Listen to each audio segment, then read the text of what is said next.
Magandang umaga mga ka-happy hour. Narito ang mga balita para sa MBC TV Network News Update, 9 AM edition. Malacanang, muling bumwelta sa banat ni VP Sara, matapos nagpasaring na naman kay PBBM.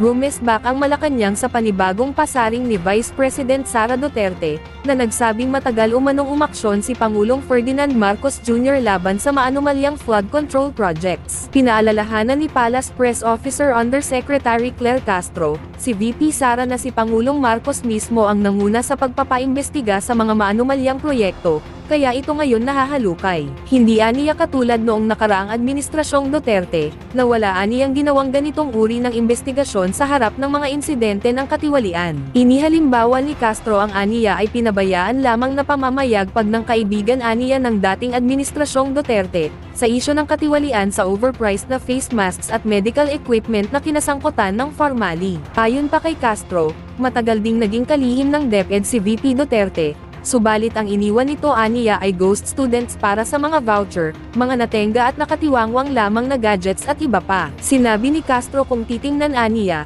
sino ba ang nagsasalita lang at walang aksyon, sino ang talagang nagtatrabaho at sino ang madalas bumiyahe, nang wala namang nai-report na benepisyo mula sa mga personal na biyaheng nito. Ipinunto ni Castro na sa ilalim ng Marcos administration mayroong due process, hindi katulad dati ng administrasyong Duterte ay walang due process, kundi patay agad ang mga individual na nasasangkot.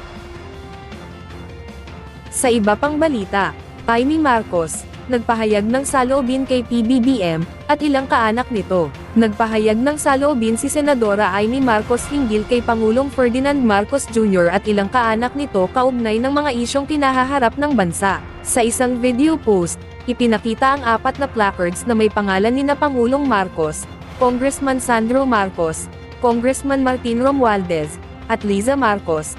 Kasabay nito, tinanong ang senadora kung sino sa 4 na mga ito ang kinaiinisan niya. Ayon kay Senadora Amy, nanghihinayang siya kay Congressman Sandro Marcos dahil kabata-bata pa lamang ay nadamay na sa gulong kinahaharap ng bansa.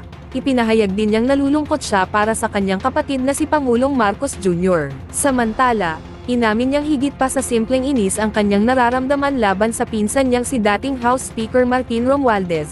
Patutsyada naman ng senadora sa asawa ni Pangulong Marcos na si Liza Marcos. Mga ka-happy hour, abangan ang special coverage ng DZRH para sa isasagawang malawakang kilos protesta laban sa korupsyon, simula mamayang alas 11 ng umaga. At yan ang mga balita para sa MBC TV Network News Update, 9 AM edition. Abangan ang mga susunod na balitaan mamaya, para sa 10 AM edition.